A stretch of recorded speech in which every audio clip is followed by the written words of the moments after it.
they envision the high-capacity assault weapon magazines intended for battlefields as being covered from this, but I guess we're just going to have to disagree. So I'll return to our purpose of being here and let people know that our new laws are going to be looking at restrictions on sensitive locations, changing the permitting process, creating a threshold for those. We're going to have training requirements. We're going to make sure that people have concealed weapons as specified training. We have a whole lot of ideas. And also look at a system where businesses and private property owners would have the right to protect themselves. So stay tuned. Stay tuned. We're just getting started here. And today, we are here to talk about another step that we think is so important to protect the lives of our children in a school setting. We lost children and teacher, local teacher, Scott Beagle. His parents are here. We lost people in Uvalde, lost children, teachers. Today we're taking our rage and turning it into action. Earlier this month, I signed a nation-leading comprehensive law to strengthen our gun legislation, close loopholes, raise the age to buy a semi-automatic weapon from 18 to 21, and I call on Congress to do the same, as well as investing over $250 million into gun violence prevention programs. I also recently signed into law legislation to strengthen our red flag law, which expanded the list of people who can file an extreme risk order of protection.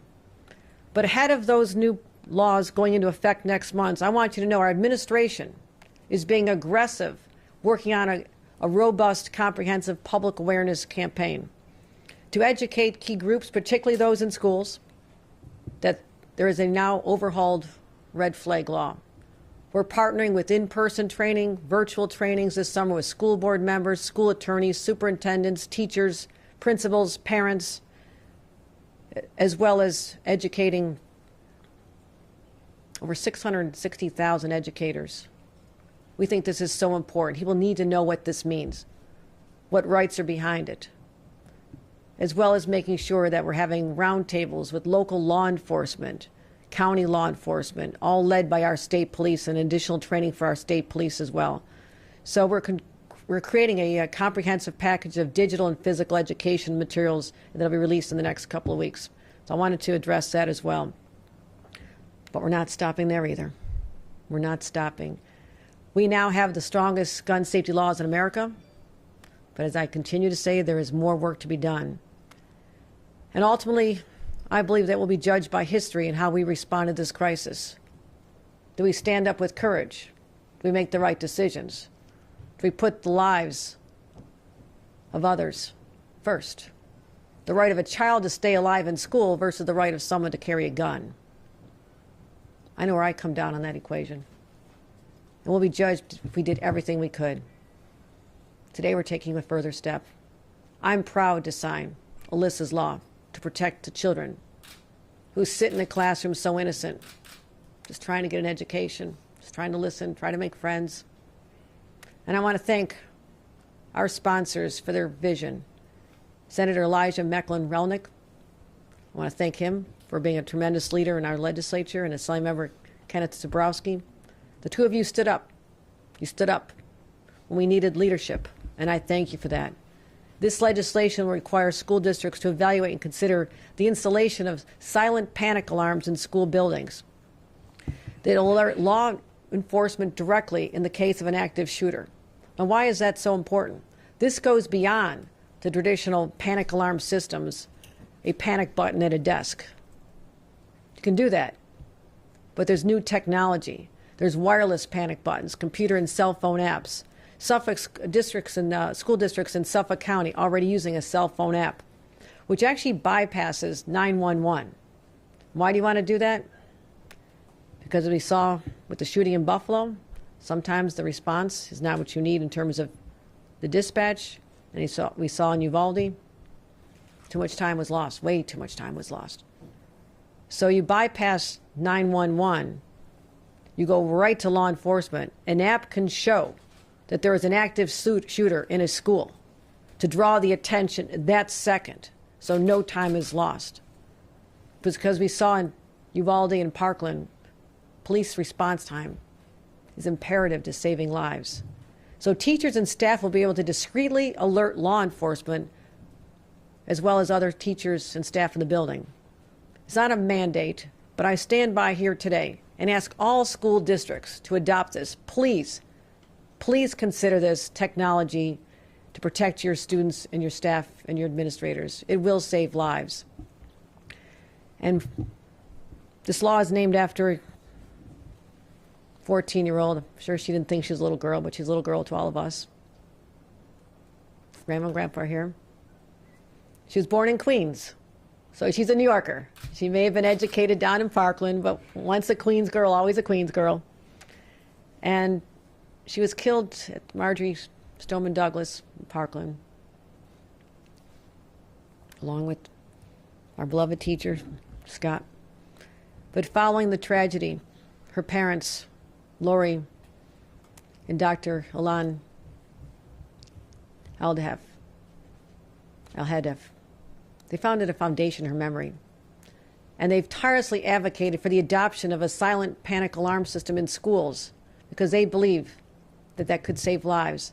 So I want to thank the parents for what you've done and your dedication to ensuring that our kids are safe in schools. And I'm so in awe of how you could channel that pain into something so powerful, just like Linda and Michael did. You know, you're the ones we look up to. You're the ones we look up to because you're at this day after day, turning your personal tragedy into action so it doesn't happen to anyone else.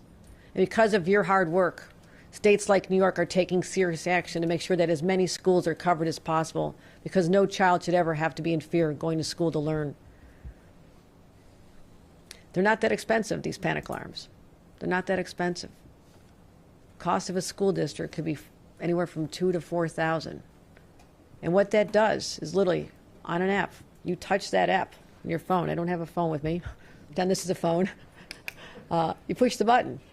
You push the button. And that'll save lives. So by signing this bill into law with Alyssa and her family in mind, they shouldn't have died. They don't have to die. And I want to leave with a message for our kids who've been under such stress. The fears that I never had to worry about growing up. Generations before them didn't have this fear. And now they do. They're looking to adults to protect them. And I want them to know we'll protect you. We're going to do everything we can. So you can just lead the lives of normal children. Just be kids. Get your education. Teachers just want to teach. Teachers just want to do what they have a passion about, sharing their talents with other kids. They just look at us to protect them. This is not the end of what we're going to do. As you heard about at the opening, we have a lot of work before us, but we're ready. Because here in New York, when there's a crisis, we just stand up and take action. We don't tolerate inaction. We won't be content. We will not grow numb. We will not become desensitized to the shock every time this happens and the news goes on to another story of the day or the story of the hour. That'll never happen here in the state of New York. And I will not rest until we have done everything we can to protect our kids, our teachers, our schools, and make our communities safe again. At this point, I'd like to introduce Alyssa's mother and father to share some words. Good morning. My name is Lori Al-Hadaf, and I live in Parkland, Florida. Prior to February 14, 2018, I was a stay-at-home soccer mom of 3 children. Valentine's Day of 2018, though, changed everything. When I received a text message saying, "Shots fired at Stoneman Douglas High School, kids running and jumping the fence." At that time, it was one of the deadliest school shootings in U.S. history. 17 lives were taken that day, including that of my 14-year-old daughter, Alyssa. Shortly after the tragedy, my husband and I decided to turn our grief and despair into action and purpose to ensure that all students are safe at school. We began a nonprofit organization called Make Our Schools Safe, whose mission is to empower students and staff to create and maintain a culture of safety within their school by starting a Make Our School Safe Club. We would not let Alyssa's death be in vain. Hi, I'm Dr. Ilan Aladef, father of Alyssa. One of the most relevant factors in fatality reduction in mass shootings in a school or an on-campus incident of any kind is the response time of emergency personnel. Time equals life. Every minute counts during a life-threatening situation, and seconds can mean a difference between life and death. We're very thankful that Alyssa's Law can help with that and potentially save lives. On February 14, 2018, as the horrific shooting was happening, I texted Alyssa. I told her to run and hide, that help was on the way. That help didn't arrive in time to save our daughter, Alyssa, who was shot 8 times. Alyssa's Law calls for the installation of panic alarm system. This layer of protection can assist teachers and students by simultaneously communicating with law enforcement. Faculty and staff on campus can pinpoint their exact location, providing first responders and law enforcement ample and accurate real-time information.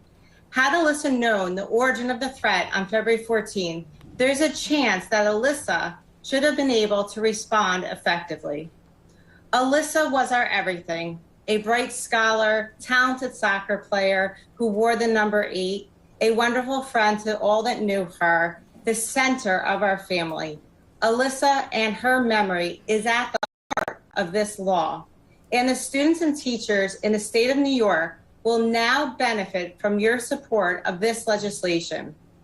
Thank you to my husband, Ilan, community members, Jaden and Jordan Turner, Alyssa's Grammy and Pop-Up, and all the legislators that supported Alyssa's Law. Assemblyman Ken Zabrowski, Senator Elijah Racklam Melnick, Assemblyman Michael Laura, and Governor Hochul. Together, we will make our schools safe. Thank you. Thank That's you. beautiful. Thank you so much. Really appreciate you being part of this, even virtually. This is for your daughter, and we'll never forget Alyssa. Thank you. You mentioned the grandparents. I did want to recognize who we have here. We have Terry and David Rabinowitz, grandparents, New Jersey residents. That's all right. Florida? Okay. Today you're New Yorkers. And I'm sorry for what your families had to go through. I really am. It's incomprehensible. But you standing up, Alyssa's parents standing up, Linda, Michael, others who've stood up. I've said I'm so proud of what you do. But I also want to recognize some other champions, as I mentioned. We have Michael Mulgrew, who'll be speaking in a couple of moments, the president of the United Federation of Teachers. I thank him for what he does every day and protect our kids and our teachers. And also we'll be hearing from our sponsors, Senator Melnick, and also Assemblymember Ken Zabrowski. So at this point, I'd like to introduce Senator Melnick to give a few words. Thank you.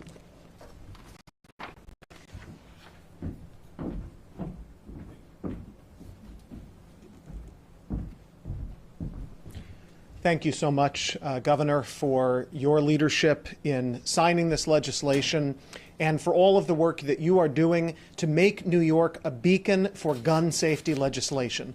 On a day that we have seen the Supreme Court take us a giant step backwards, back to the days of the Old West when everybody walked around with a 6-shooter on their hip. We're going back in that direction, unfortunately, because of the Supreme Court. But under Governor Hochul's leadership, New York is leading the way and doing everything we can to keep our communities and our schools and our kids safe. So thank you for that work, and I'm very grateful to be here as the sponsor of Alyssa's Law in the state Senate. So Alyssa's cousins, Jordan and Jaden Turner, are both constituents of mine, residents of my hometown of Nyack, who I've known for many years. And so when tragedy hit in Parkland 4 years ago, it came home to me directly. It came home through the Turner family, and I knew about Alyssa's story, and I knew about her life. And this tragedy, even before I had run for the Senate or had any thought of running for the Senate. And so when I got there, I knew that we needed to do more. We needed to keep our kids safe in school.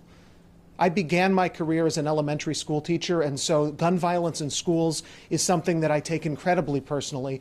And thinking of what the Alhadeff family has had to go through, it breaks your heart. No family in Florida, no family in New York, no family anywhere in our country should have to go through what this family has gone through and what so many other families in Florida, in Sandy Hook, in Uvalde, in all of these other places around the country have gone through. And so if we can save one life through this law, through getting our schools in New York State to put silent panic alarms that will trigger and link to law enforcement as quickly as possible when minutes could mean the difference between lives saved and lives lost, it will be worth it. And I encourage every school district out there in the state, if you don't have this system in place, please do it. Take advantage of this law, go out, get these panic button systems installed, and make sure that our kids and our teachers and everybody who uses our schools are safe and secure. Thank you so much, Governor, for signing this, and I'd like to welcome my Assembly colleague, Assemblyman Ken Zebrowski.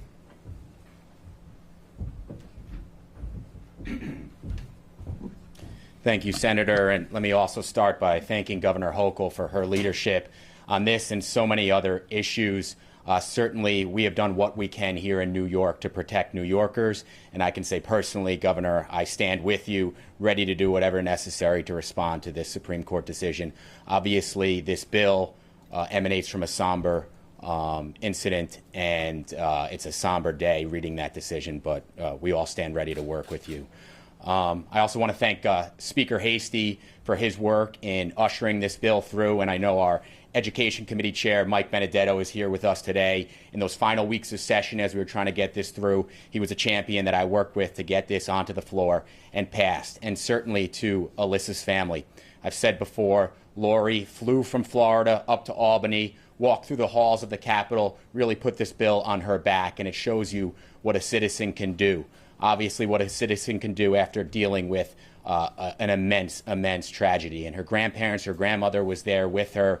And I just want to thank everybody. As Senator Reichlin-Melnick said earlier, we have constituents that were related. Jaden Jordan, who was a coach at the high school I went to down the street many years ago now, as you can see my hair graying. But we're a small town in Rockland County, and we had heard and seen that tragedy as U.S. citizens, but had a direct connection to it and thought, what could we do? And this is something we can do. And New York State has a requirement that there be a school safety plan. That is a law, and we have the state education department that has a set of regulations. And they even have a checklist of what school districts should consider.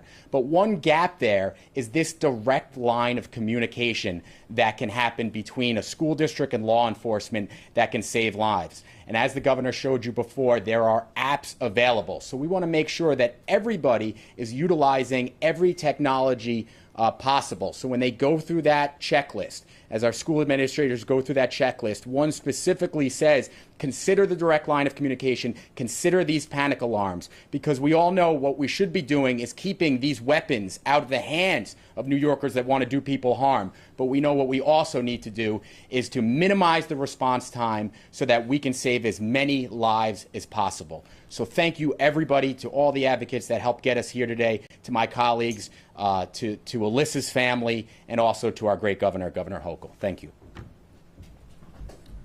But I have one other job, and that is always one last part. That is to introduce Michael Mulgrew, the president of the United Federation of Teachers. Michael.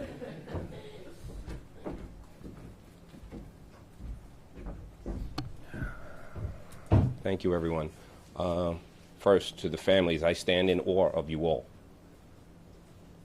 for the fortitude, the courage, and the passion that you've taken such a horrible thing that happened, the loss of a life of a loved one of your families, and taking that and just saying enough is enough. We're not backing down to anyone, whether it be at a state level or a city level or municipality or the federal government. We will stand up at all times and say enough is enough. So Again, I thank you for all of that. And to the sponsors of the bill, and of course, Education Chair Benedetto, thank you for doing this. And the governor and I have conversations about things like this, and it's a bad day right now. It's a bad day. The teachers of the city, the teachers of the state, the teachers of this country are sick of this. They're disgusted by it. Right now, we're trying to deal with the fact that we're coming through a pandemic. We've never seen children with so much damage. And we're trying to work on all of that, but at the same time, we know this is something we have to do also. And that is what's going on in the heart of every teacher right now at this point. Their conversations are constant. What do we do? How are we supposed to deal with this also? Another thing is being put upon us. Well, to the teachers, what I say is, we're all going to do this together.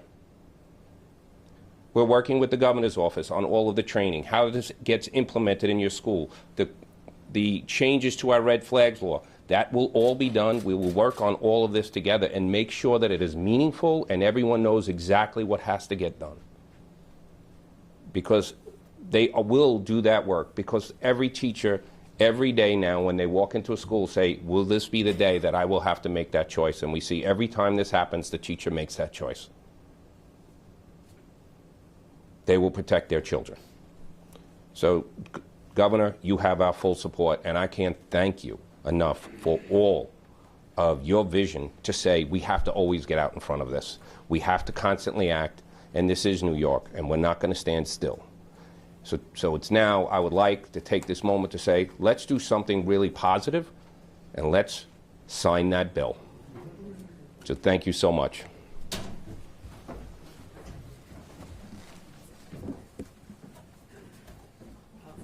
I also want to recognize, as I mentioned, Education Chair Benedetto. Did you want to say anything about the occasion here? We also have the Lars Clemenson, the superintendent of the Hampton Bays School District. Superintendent? I don't have my superintendent. Was there anything else you wanted to add to the program, Ron? Thank you. Okay. No, and I want to thank you and your school district for being visionary and implementing these programs that I hope will be a model for the rest of the state. So thank you for what you're doing in the Hampton Bays District as well.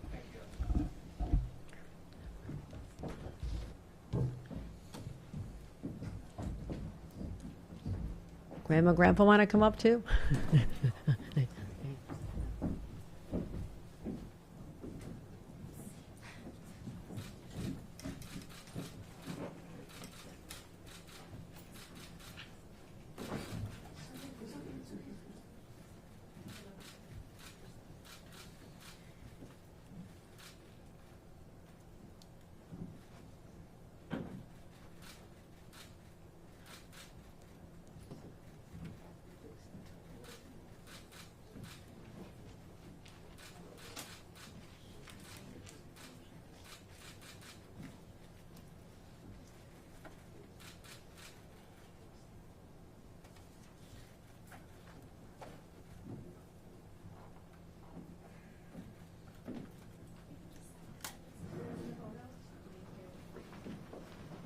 And this is beautiful Alyssa.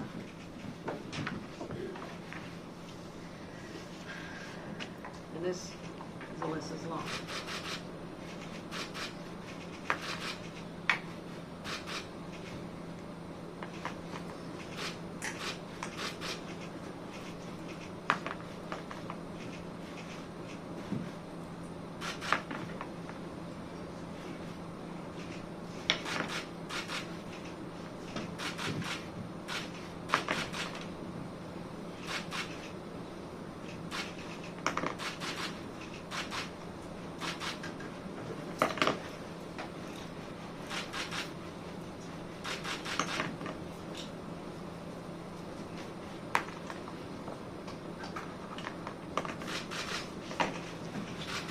Long, named after Alyssa.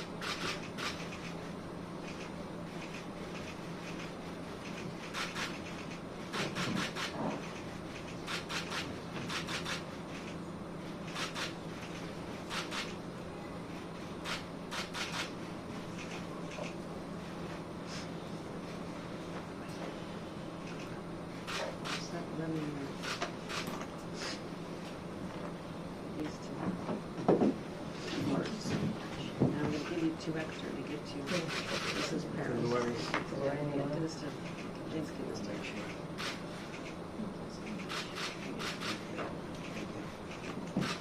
my champions who are always at my side. We've been collecting coupons. Yeah. There you go. Add this to your collection. With our sponsors. That's it. Thank you, Governor Hochul. Thank you. Thank you. Have a little thing at home. Madam Governor, thank you. For teachers. Yeah. And to a role model. What you do on meetings. Right. And then we're just going to do a quick photo with the grandparents and Mike, are you a shoulder? you're part of it. Right, if we could just step aside. If we could just thank you. Right here, please.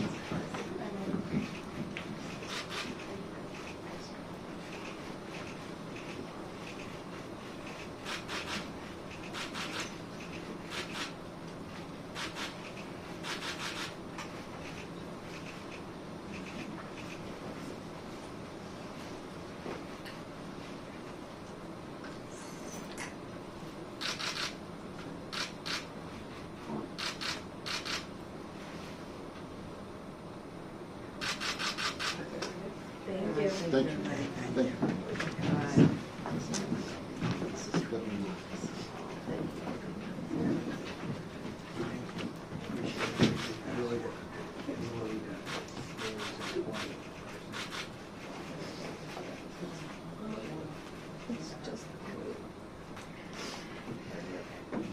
It's like doing it all over again.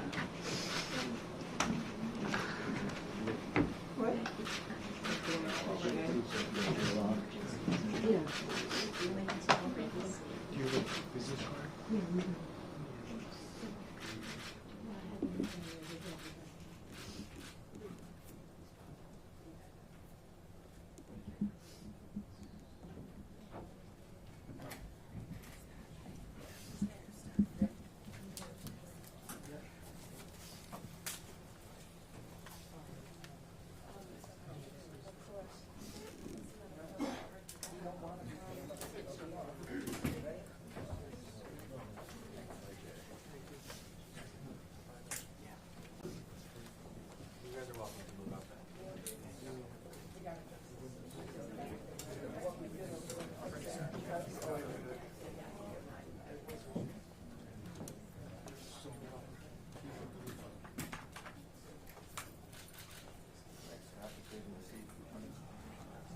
I mean, it's not a lot, but they all got something.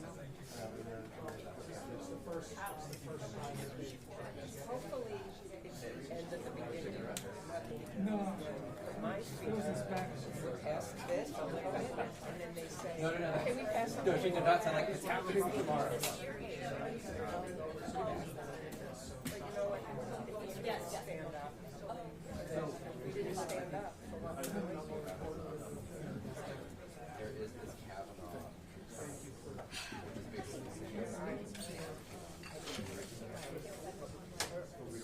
I'm trying to follow my notes.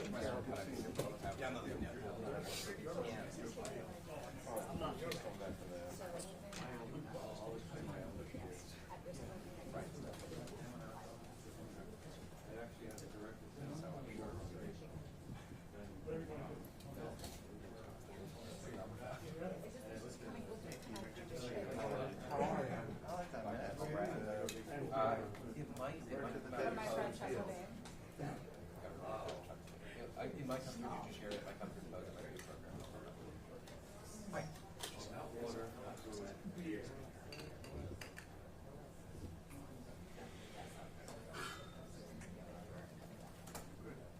Actually, I screwed up.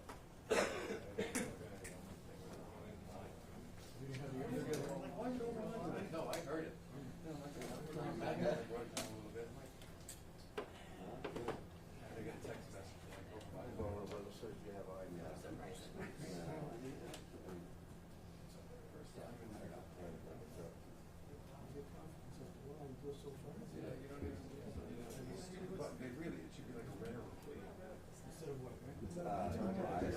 so small.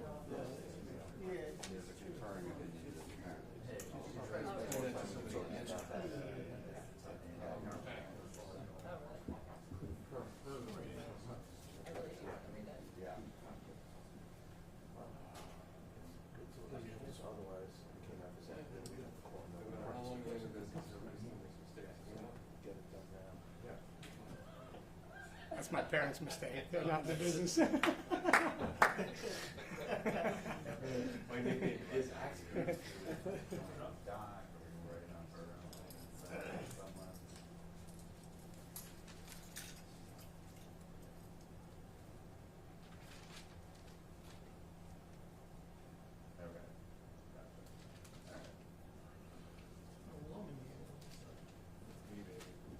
Started talking to him.